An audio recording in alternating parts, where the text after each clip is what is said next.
ورحمة الله وبركاته نحمده ونصلي على رسوله الكريم أما بعد فأعوذ بالله من الشيطان الرجيم بسم الله الرحمن الرحيم وإن تعدوا نعمة الله لا تحصوها صدق الله العظيم. سامعین محترم، اللہ تعالیٰ قرآن مجید کے اندر ارشاد فرماتے ہیں وَإِن تَعُدُّوا نِعْمَةَ اللَّهِ لَا تُحْصُوهَا، کہ اگر ہم نے تمہیں نعمتیں دی ہے تو اس کا حساب بھی ہوگا. اتنی ہماری نعمتیں ہیں کہ تم اگر شمار کرنا چاہو تو نہیں کر سکتے. حضرت عبداللہ بن مسعود رضی اللہ عنہ سے روایت ہے کہ رسول اللہ صلی اللہ علیہ وسلم سے ہم نے پوچھا کہ اے اللہ کے نبی، کون سے اعمال ہیں جو اللہ تعالیٰ کے ہاں سب سے زیادہ محبوب ہیں؟ تو نبی صلی اللہ علیہ وسلم نے فرمایا الصلاۃ علی وقتها، نماز کو اس کے وقت پہ ادا کرنا یہ اللہ تعالیٰ کے ہاں سب سے زیادہ محبوب عمل ہے.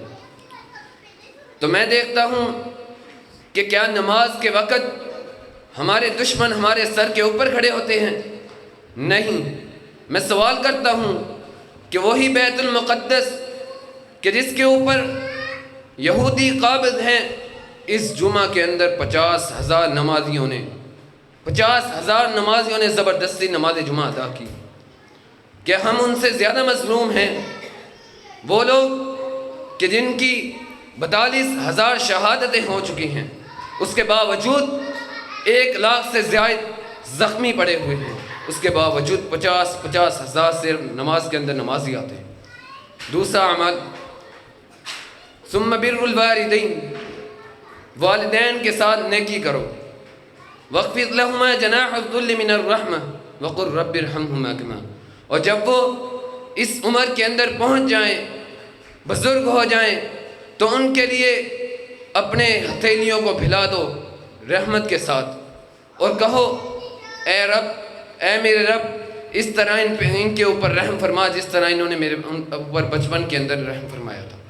وہی والدین کہ جو بچپن کے اندر خود کچھ بھی نہیں کھاتے لیکن ہمیں خود یہاں کچھ کھلاتے ہیں. آج سے تو کچھ دن پہلے کی رپورٹ یہ ہے کہ ایک عورت کو اس کے بیٹے نے قتل کر دیا اور شدید زخمی حالت میں وہ پڑی ہوئی ہے اور کہتی یہی ہے کہ میرے بیٹے کو کہنا کہ اس کی ماں نے اسے معاف کر دیا تھا.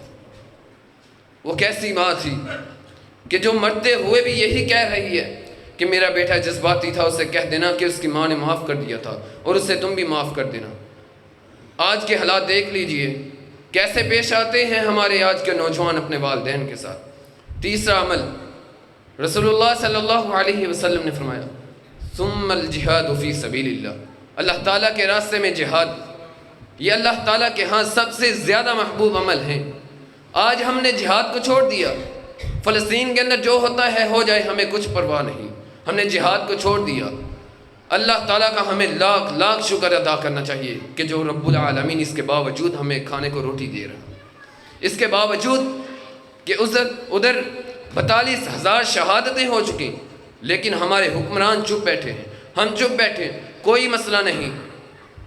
لیکن اگر کل قیامت کے دن، میں گارنٹی دیتا ہوں کل قیامت کے دن یہ سوال نہیں ہوگا کہ آپ نے کس لیڈر کو چھڑوانے کے لیے کیا کیا، کس لیڈر کے لیے آپ نے کیا کیا.